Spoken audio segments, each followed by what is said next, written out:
This is our 1922 original building. The ceiling is periodically leaking from time to time. We fix it and then it damages the plaster and then we have to repair it. But these roofs are over 50 years old.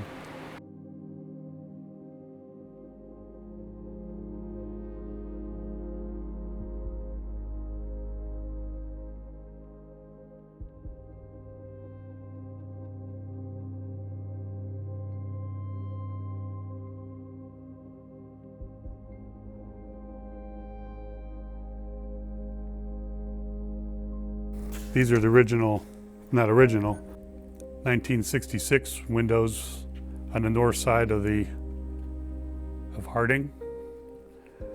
They need a lot of repair. We had 3 rows of tiled seats here that were broken. We had to be removed. Throughout, we have a couple that are missing because they've broken over the years.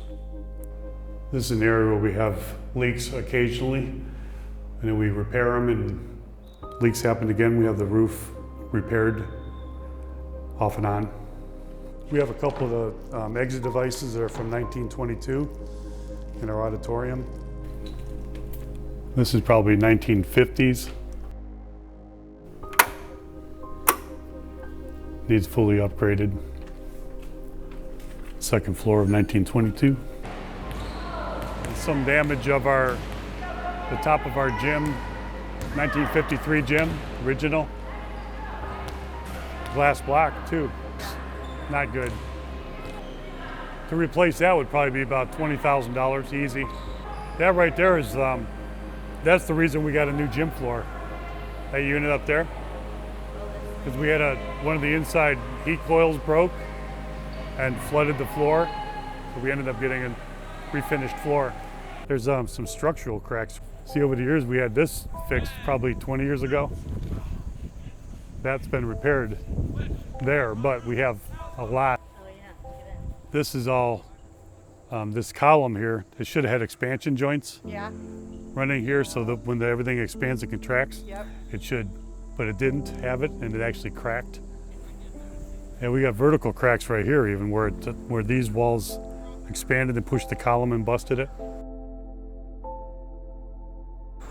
This is just more deterioration.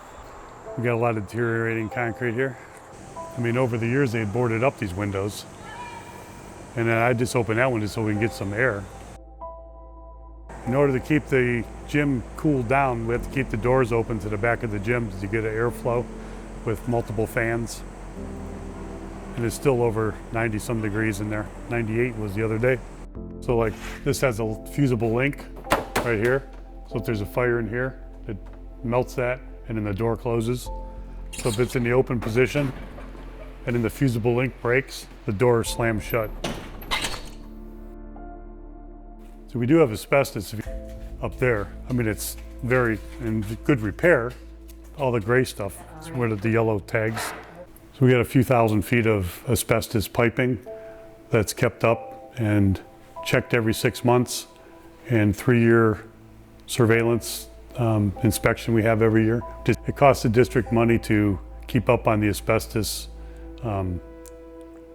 testing and removal if it's needed. So yeah, but there's a couple thousand feet of that. Well, probably more than that, probably 3,000, 4,000 feet, which sounds scary, but when it's all protected like that, and then by checking it every 6 months, make sure somebody didn't jump up and hit it with a board or something, and then I repair it if there's an issue. But these are our boilers that heat the majority of the school. 1990 they were installed, been repaired multiple times over the years. When they were put in, they were considered not a very good quality boiler. And they said they were like a 10-year boiler.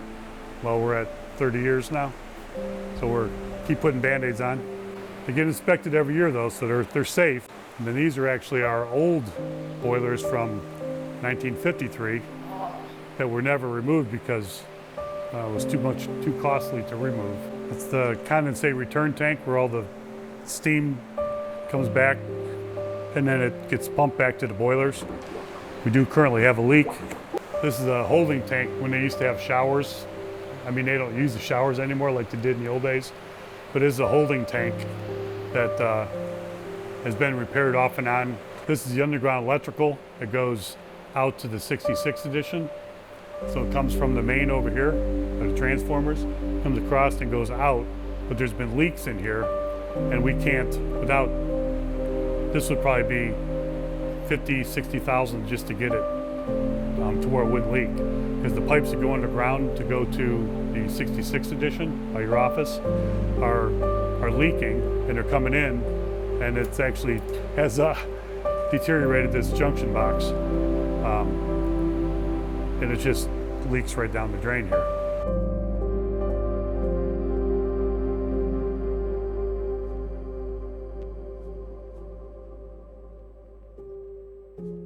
This was, see then inside there?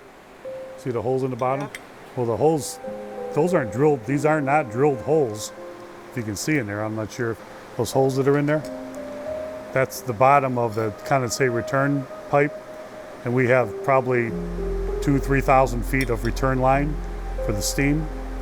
And as it comes through, it erodes the bottom of the pipe. This is one that got repaired, but so currently we don't have any leaks, but this happens from time to time.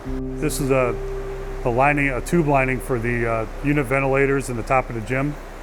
And it's copper, but copper is generally good for about 50 some years.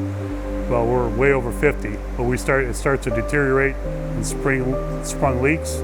That's how we had our ceiling damage that caused our floor to get refinished. A couple of these broke and couldn't be repaired anymore. I just keep the fan going and try to keep the, like this is all from rust from up above. This is the old coal bins. These are like the coal bins and the storage. This is a constant perennial wet area.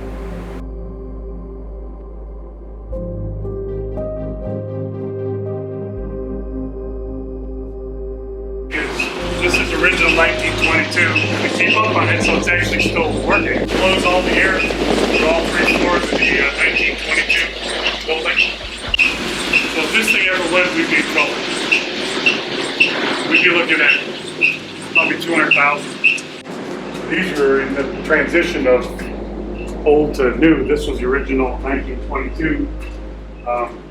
This was all coal fired originally. And then, so they throw the coal in there, coal bins over here. They would manually shovel it in there.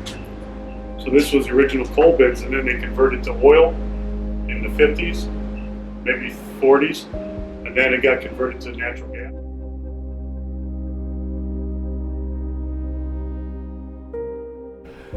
In here in the public library, we're responsible for. It's our library. It's just the lighting alone, both sides. We're probably looking at $20,000, $30,000. That's probably if I replace it. If we have it done by contract, it'd be a lot more. But these lights are all in need. These are original 1934 lights. They don't, as you can see, some are burnt out. So they don't last very long. The rooftop heat cool units up here are the bottom part. The unit right there and the one on the other side are from the 1940s. The rooftop heat cools have been changed over the years, but these exchangers are old.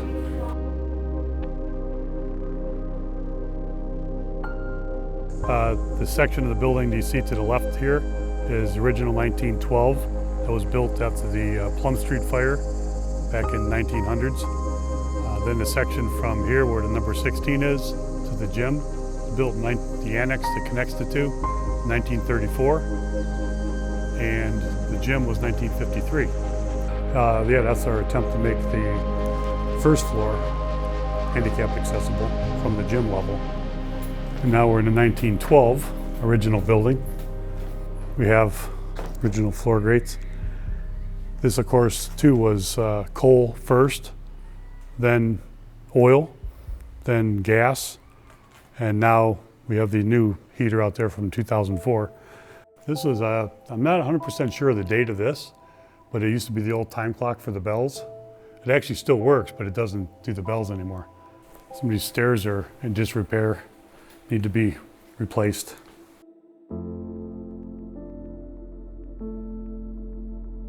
Yeah, this actually had been semi-repaired here, but there's a perennial leak. These rooms are awfully hot, especially on the south side. Like, well, I'll go buy my own air conditioner. Well, then I gotta run electric. These rooms don't have enough electric to do it. Some of them don't have electric. I'd have to run electric for every single air conditioner. So from there to there is where that light is down there. That's the 34 edition. Just connected the gym to the 1912.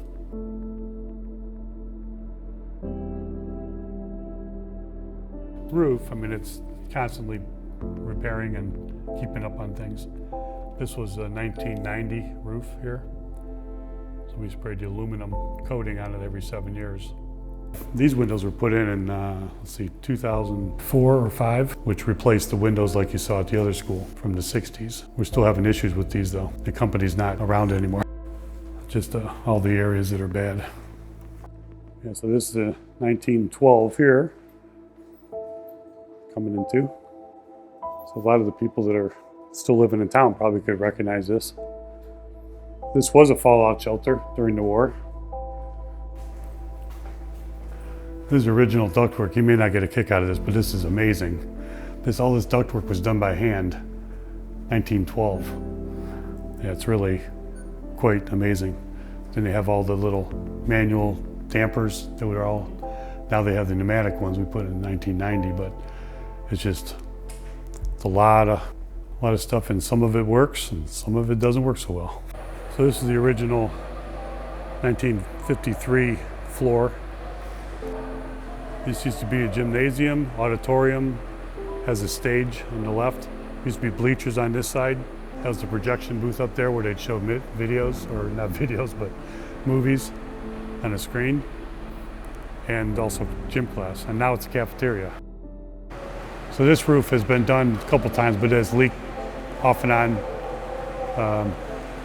More so on the edges where the flashing is, but you can see even the watermarks. So we're constantly like putting out fires, but you're like putting Band-Aids on something that's definitely ready to go.